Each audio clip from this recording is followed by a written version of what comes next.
धीरेन्द्र शास्त्री जी को जानती हैं? जी हाँ जी। अच्छा, वो जैसे वो जादू वगैरह करते हैं, वो आप भी उस तरह कर सकती हैं? देखिए, वो कोई जादू नहीं करते हैं। धीरेन्द्र शास्त्री जी जादू नहीं करते हैं? कोई लोग कहते हैं कि जादू करते हैं, कोई कहते हैं ढोंग पाखंड ये सब, तो ऐसा कुछ नहीं है। उन पे हनुमान जी की कृपा है। हाँ। और जिस पे भगवान की कृपा हो क्या नहीं कर सकता है। अच्छा। लंगड़ा पर्वत लांग जाता है, गूंगा प्रवचन करने लगता है, कोई कुछ भी कर सकता है। तो इसलिए वो कोई ढोंग पाखंड या जादू नहीं है। रामचरितमानस आपने कितनी बार अब तक पढ़ी है? वो चौपाई है। ढोल गवार शूद्र पशुनारी सकल ताड़ना के अधिकारी। इसका अर्थ ये नहीं है कि इसमें किसी को मारने पीटने के लिए कहा गया। इसका अर्थ क्या है, यही मुझे समझ। मैं बताती हूँ। हाँ। इसीलिए मंथरा के कहने पर वो वन में जाने के लिए नहीं कही थी। इसलिए भगवान राम से सर्वाधिक प्रेम करने वाला अगर कोई है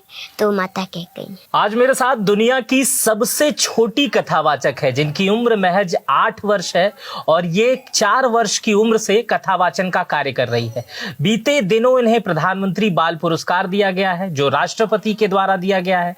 आज ये इतनी मशहूर हो चुकी हैं कि दूर दूर से लोग इनकी कथा सुनने आ रहे हैं। हम लोग भी काफी दूर से आए हैं और इनकी कथा में काफी लोग सुनते हैं और इनसे प्रेरित होते हैं और अपने कार्य पे लग जाते हैं। उम्र भले ही छोटी है लेकिन ज्ञान बहुत बड़ा है। मेरा नाम मित्र प्रकाश है, आप मीडिया लैंड मेरे साथ देख रहे हैं और यहाँ पर हमारे साथ अनुष्का जी हैं।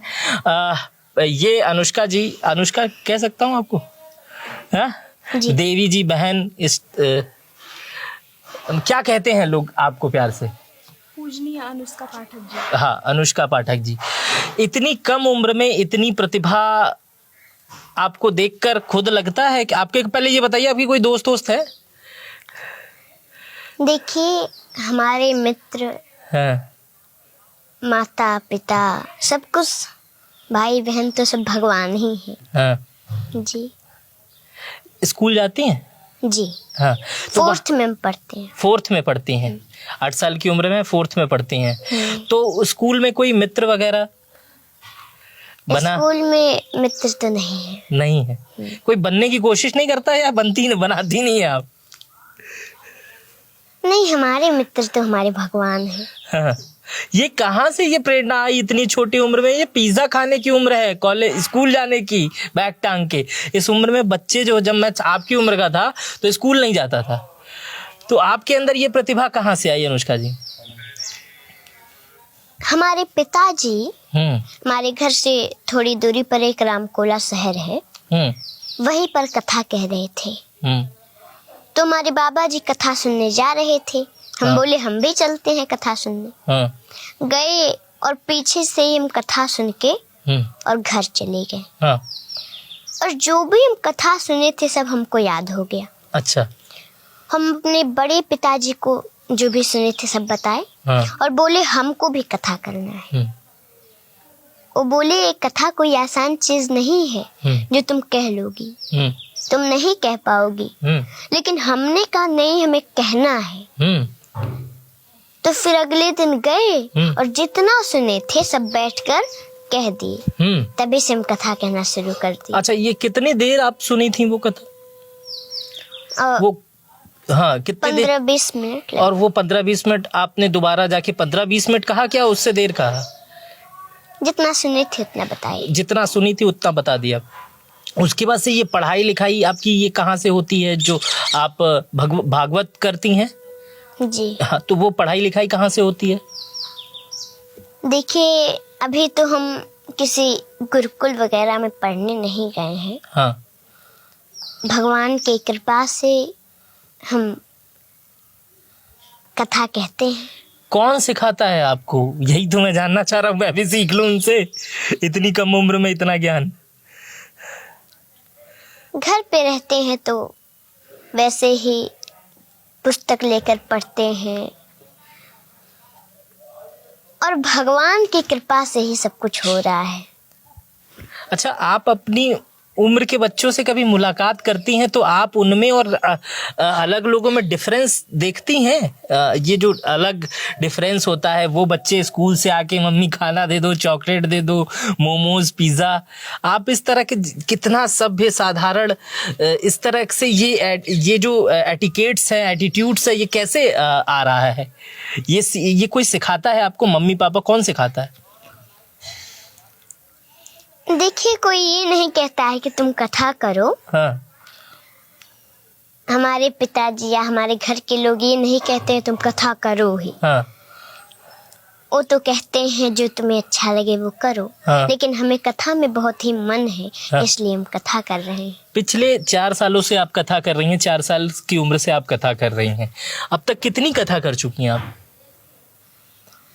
हम 4 साल से कथा नहीं कह रहे हैं। हाँ, हाँ, जब हम 4 वर्ष के थे तब से कह रहे हैं। हाँ। अभी 3 वर्ष हुए। अच्छा, 7 वर्ष की हो गई हैं, 3 वर्ष से कथा कह रही हैं। नहीं, हाँ। हम तो इस समय 8 वर्ष के हैं। तो 4 दूनी 8 हो गया ना?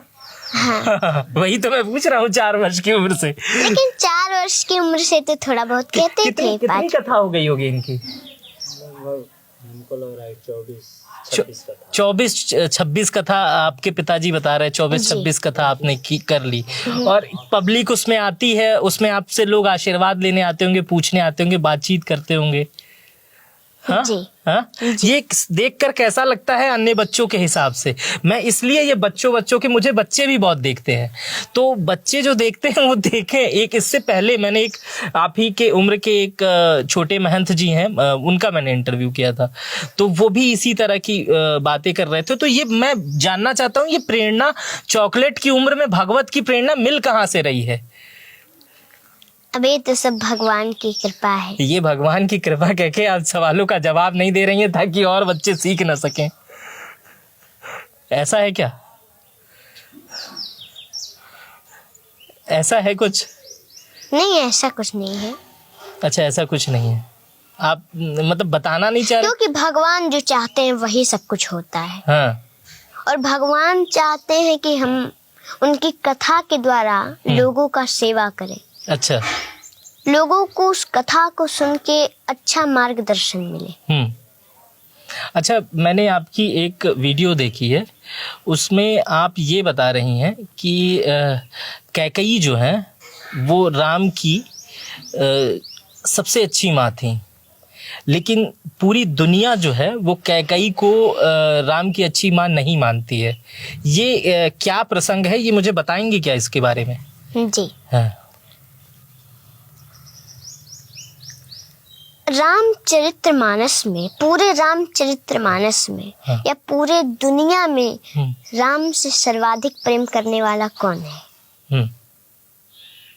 तब देखिए, जो राम से प्रेम नहीं करते, जो राम का नहीं, वो तो किसी काम का नहीं। हाँ। सब राम से प्रेम करते हैं। लेकिन सर्वाधिक प्रेम माता कैकेयी श्री राम से करती है। लोग कहते हैं कि नहीं, वो तो बुरी है, उन्होंने भगवान राम को वन में भेज दिया था। हाँ। लेकिन वो मंथरा के कहने से नहीं भेजी थी वन। वो तो भगवान राम ने ही उनसे कहा था, वचन लिया था। क्योंकि सभी माताएं अपने पुत्र को प्रेम से भोजन कराती हैं, खीर खिलाती हैं, दूध भात खिलाती हैं। ऐसे ही एक दिन माता कैकेयी भगवान श्री राम को खीर खिला रही थी। हाँ। भगवान श्री राम 1 ग्रास खाए, 2 ग्रास खाए, 3 ग्रास खाए, चौथे में हाथ पकड़ ली। माँ, आप तो हमेशा मैं देखता हूँ मुझे खीर भोजन ही कराती रह जाती हैं। कभी ये आपने पूछा है कि राम तुम्हें कुछ चाहिए? माता कैकेयी ने कहा कि राम, अगर तुम्हें कुछ चाहिए तो बोलो ना। तुम्हें मांगने में देरी हो सकती है, लेकिन मुझे देने में देरी नहीं होगी। मांगो, क्या चाहिए? भगवान राम ने कहा कि माँ, मैं ऐसे नहीं मांगूंगा, पहले मुझे वचन दीजिए, जो मैं मांगूंगा वो आप देंगी। माता कैकेयी ने कहा, कह रहे ऐसा क्या मांगेगा जो वचन ले रहा है, लेकिन ठीक है, मैं तुम्हें वचन देती हूँ, जो तुम मांगोगे वो हम देंगे तुम्हें। भगवान राम ने कहा, माँ जो मैं मांगने जा रहा हूँ, अगर वो आपने मुझे दे दिया, कोई भी संसार में अपनी बेटी का नाम कैकेयी नहीं रखेगा। माता कैकेयी ने कहा कि कोई अपनी बेटी का नाम कैकेयी न रखे, इससे मुझे क्या लेना देना, बस मेरा राम प्रसन्न रहे, यही मुझे चाहिए। मांग बेटा, क्या चाहिए तुम्हें?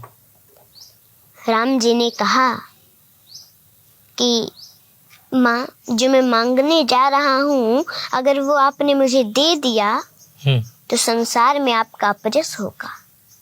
माता कैकेयी ने कहा, वो जस मुझे नहीं चाहिए जिससे मेरा पुत्र राम प्रसन्न न रहे, और वो अपजस मुझे मंजूर है, जिस अपजस से मेरा राम प्रसन्न रहे। मांगो, क्या चाहिए? भगवान राम की आंखों में आंसू आ गए। माँ, जो मैं मांगने जा रहा हूँ, अगर आपने दे दिया तो कदाचित आपको वैधव्य जीवन भी देखना पड़ सकता है, आप विधवा भी बन सकती हैं। माँ, माता कैकेयी 2 मिनट के लिए मौन हो गई, फिर बोली कि पुत्र, कदाचित मुझे वैधव्य जीवन भी देखना पड़े, ये मुझे मंजूर है, पर बस मुझे ये चाहिए कि मेरा राम प्रसन्न रहे। मांगो, क्या चाहिए तुम्हें? ये संवाद जब खीर खिला रही थी राम जी को कैकेयी जी, तब का ये बातें हैं तब की। जी। उसके बाद क्या हुआ?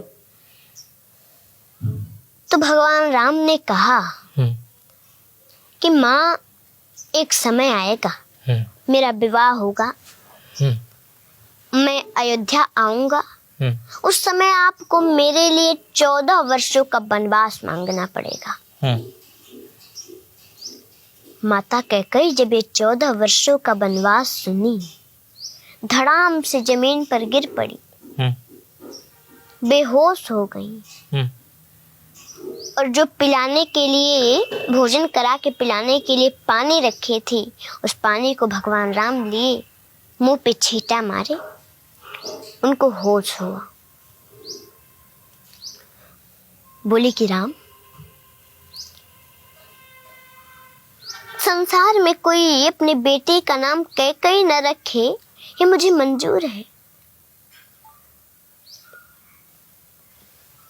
मेरा संसार में अपजस हो, ये भी मुझे मंजूर था।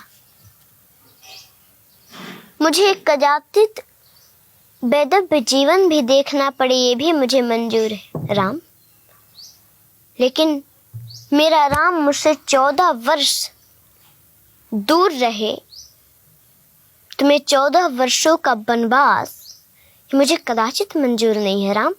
मैं नहीं दूंगी ये वरदान, वापस ले लो ये वरदान तुम, मैं नहीं दे सकती। मैं तुम्हारे बिना एक पल भी नहीं रह सकती, तो तुमने सोच भी कैसे लिया कि मैं तुम्हें 14 वर्षों का वनवास दूंगी? मैं नहीं दूंगी। भगवान राम ने कहा, माँ, आपने मुझे वचन दिया है तो आपको देना पड़ेगा। अगर आप फिर भी नहीं देंगी, हजारों वर्षों से तपस्या कर रहे शुतिक्षण का क्या होगा? उनको मेरा दर्शन प्राप्त कैसे होगा? इतने वर्षों से रास्ता देख रही, मेरा इंतजार कर रही है माँ शिवरी, उनको मेरा दर्शन प्राप्त कैसे होगा? शरभंग ऋषि के मांस गल चुके हैं, हड्डियां भी सूख रही हैं, वो मेरे दर्शन के लिए व्याकुल हैं, उनको मेरा दर्शन प्राप्त कैसे होगा माँ? आपको वरदान देना पड़ेगा। उसी दिन से माँ कैकेयी भगवान राम से थोड़ा हट हट के रहने का प्रयास करने लगी। वो समय आया, वनवास मांगी, भगवान राम वन में गए। इसीलिए मंथरा के कहने पर वो वन में जाने के लिए नहीं कही थी। इसलिए भगवान राम से सर्वाधिक प्रेम करने वाला अगर कोई है तो माता कैकेयी है जी। ये बड़ा ही अद्भुत प्रसंग आता है। ये जो आपने बताया, कई जगह मैंने जब ये सुना, क्योंकि जो लोग रामचरितमानस नहीं पढ़े हैं, अच्छा चलिए यही प्रश्न हो जाए, रामचरितमानस आपने कितनी बार अब तक पढ़ी है? अब देखिए, हम गिन गिन के तो पढ़ते नहीं हैं। हाँ। क्योंकि गिन गिन के पढ़ने से क्या लाभ है? नहीं, ये गिनने वाली बात समझने का मेरे प्रयास करिए। साल भर में आपके उम्र के बच्चे, मेरे उम्र के बच्चे, हाँ। बच्चे नहीं बड़े मेरे उम्र के लोग साल भर में अपना कोर्स नहीं कंप्लीट कर पाते हैं। कोर्स का मतलब जितनी किताबें होती हैं वो नहीं कंप्लीट कर पाते हैं। और आपको ये भी नहीं याद है कि आप रामचरितमानस कितनी बार पढ़ी हैं? इतनी मोटी किताब होती है। ये तो हमको याद नहीं है हम कितनी बार पढ़े। ये सारी चौपाइयाँ आपको उसमें याद, कंठस्थ हैं रामचरितमानस की? अबे जो रामचरितमानस की आप पूछ रहे हैं सारी चौपाइयाँ, हाँ, मैं पूछ नहीं रहा हूँ, मैं बस ये पूछ रहा हूँ आपको याद है ये सारी चीजें? ये बड़े बड़े लोग जल्दी नहीं याद कर पाते। हाँ। क्योंकि ये कोई आसान चीज नहीं है कि कोई भी याद कर लेगा। ये बहुत अद्भुत चीज है। इसलिए हमें पूरी रामचरितमानस की चौपाइयाँ नहीं याद है। पूरी नहीं याद है। रामचरितमानस जब आपने पहली बार पढ़ा तो आपको कैसा लगा? हमको तो बहुत अच्छा लगता है। हाँ। भविष्य में क्या एम है अनुष्का पाठक बड़ी होकर?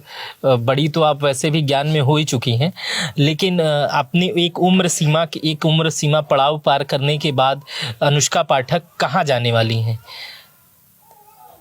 क्या करेंगी आप?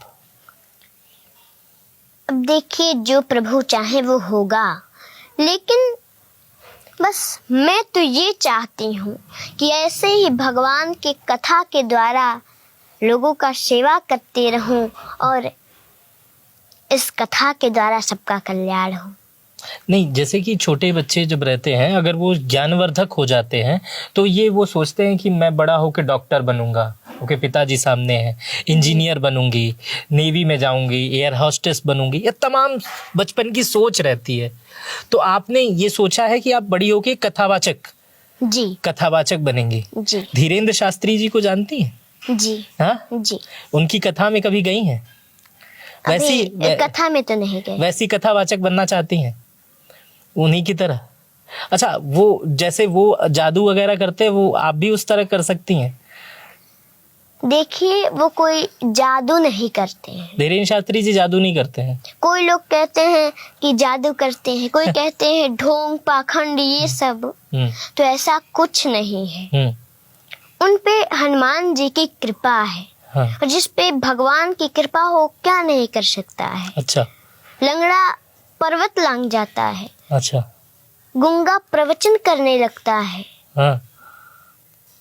कोई कुछ भी कर सकता है, तो इसलिए वो कोई ढोंग पाखंड या जादू नहीं है। तो ये कैसे संभव हो जाता है आपसे? हालांकि ये क्वेश्चन पूछना नहीं चाहिए, ये कोई कैसे ये जान लेता है कि उनके मन में क्या चल रहा है, उनके मन में क्या चल रहा है? ऐसे कैसे हो जाता है?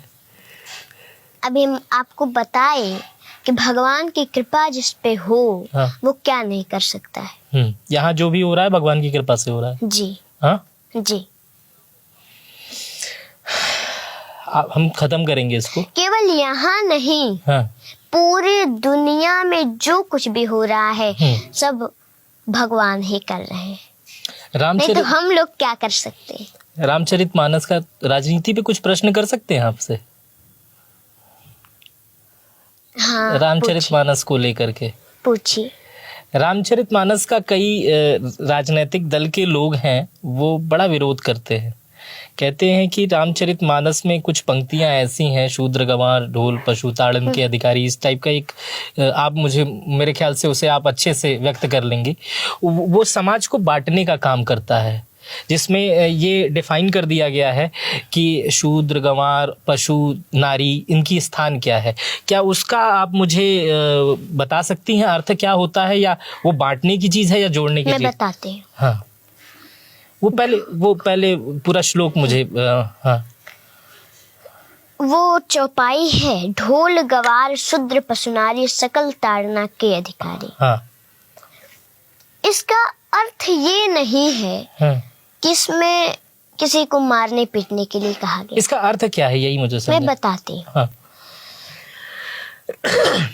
जो ढोल होता है सभी लोग जानते हैं, तो उसको अगर हम पीटे, अगर पीटने से वो बजता, तब तो कलाकारों की कोई आवश्यकता नहीं पड़ती। फिर तो कोई बच्चा से बच्चा पीट देता, बजा लेता।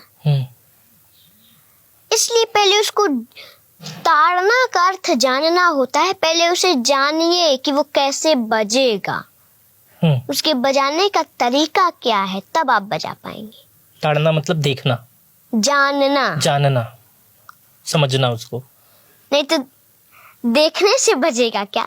हाँ। उसे जानना पड़ेगा कि वो कैसे बजता है। हाँ। उसमें हम क्या करें, किस तरीके से वो बजेगा।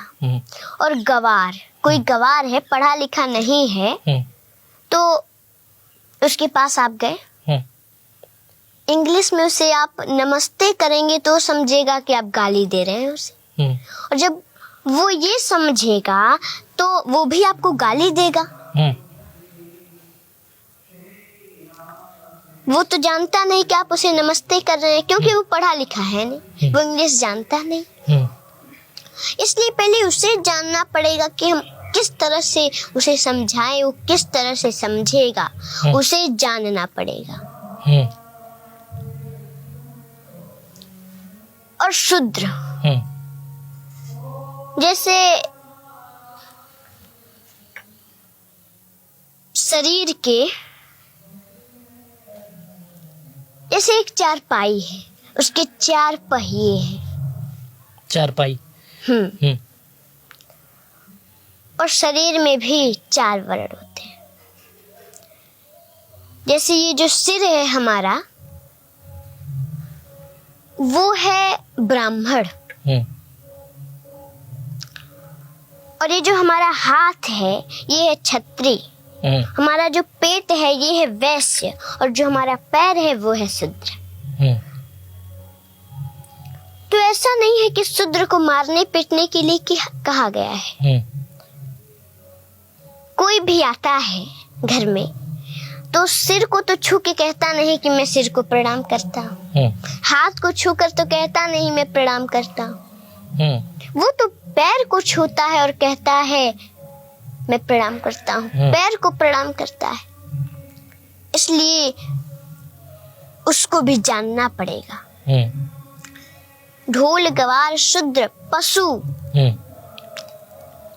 पशु यानी कोई एक गाय है, आप उसे सहला रहे हैं, उसे कोई दिक्कत हुई अंदर से, उसने सींग को हिलाया, आपको चोट लग गया, तो आप ये तो समझेंगे नहीं कि वो क्यों हिलाई, उसको कोई दिक्कत है कि क्या परेशानी है, आप सीधे उसे मारने लगे।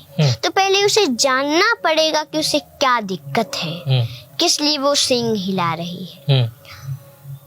और नारी, जैसे माताएं होती हैं, घर में भोजन बनाने के लिए कुछ कम पड़ गया चीज, गुस्सा होके बैठी हैं। आप आए कहीं से और देखे कि गुस्सा होकर बैठी है, तो उन्हें मारने लगे, तो मारना नहीं है, जानना है। उसे जानना पड़ेगा कि वो किस लिए गुस्सा है।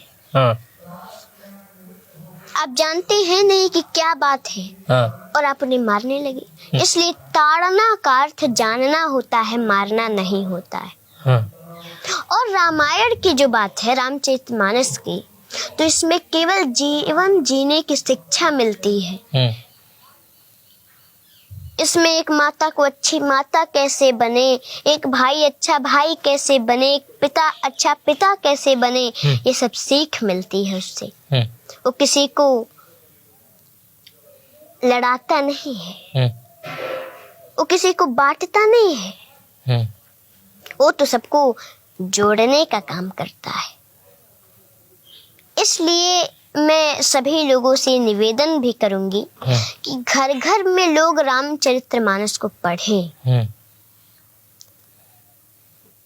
अब आप एक बात समझ लीजिए, केवल रामचरितमानस जी को एक बार प्रणाम करने से बहुत बड़ा फल मिलता है, तो पढ़ने से क्या होगा आप ही सोच लीजिए। इसलिए सभी लोग घर घर में रामचरितमानस को पढ़ें, क्योंकि उसमें जीवन जीने की शिक्षा मिलती है। और रामचरितमानस किसी को बांटने का काम नहीं, जोड़ने का काम करता है। और बिना उसको पढ़े, बिना समझे कोई इस पे गलत टिप्पणी न करे। एक कोई रामचरितमानस की जो आपकी सबसे फेवरेट पंक्ति हो, उसको सुना के खत्म कर दीजिए। भगवान राम का विवाह हुआ, वो अयोध्या आए, कुछ दिन बीता, उन्हें पता चला उनका राज्याभिषेक होने वाला है, लेकिन वो प्रसन्न नहीं हुए। इस समय तो किसी को छोटा मोटा पद मिल जा रहा है, बड़ा प्रसन्न हो रहे हैं, लेकिन वो प्रसन्न नहीं हुए। वो तो माता जानकी से कह रहे हैं कि जानकी मुझे अयोध्या में आज कुछ अनुचित सा लग रहा है।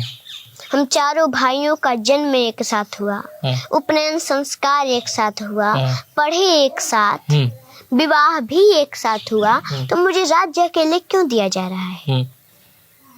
भरत और शत्रुघ्न मामा के घर है। फिर अगले दिन पता चला कि नहीं 14 वर्षों का वनवास मिल गया। उस समय वो दुखी भी नहीं हुई। प्रसन्नता ज्ञानगताभिषेकतस् तथा न ममले वनवास दुःखतः मुखं भुजश्री रघुनंदनस्य मे सदस्तु सा मंजुल मंगल प्रदा। इसलिए हर परिस्थिति में एक समान रहना चाहिए। कोई खुशी की बात हो उसमें ज़्यादा खुश भी नहीं होना चाहिए, और कोई दुख की बात हो उसमें दुखी भी नहीं होना चाहिए। हर परिस्थिति में एक समान रहना चाहिए, तो कल्याण हो जाएगा। हमारे साथ आज कथावाचक, सबसे छोटी उम्र की कथावाचक अनुष्का पाठक थी। हालांकि भागवत कहती हैं, रामचरितमानस का ये पाठ करती हैं, लोगों को सुनाती हैं, लाखों करोड़ों इनके दर्शक हैं।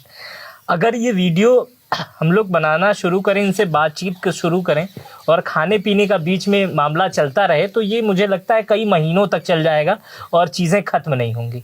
लेकिन इस वीडियो को यहीं ख़त्म करेंगे। और आप मुझे बताइए कि आपको ये वीडियो कैसी लगी। अगर आप ये वीडियो यूट्यूब पर देख रहे थे तो चैनल को सब्सक्राइब कर बेल आइकन दबा दीजिएगा। फेसबुक पर देख रहे थे तो कमेंट करके ज़रूर बताइएगा। अपना बेहद ख्याल रखिएगा। बहुत बहुत शुक्रिया।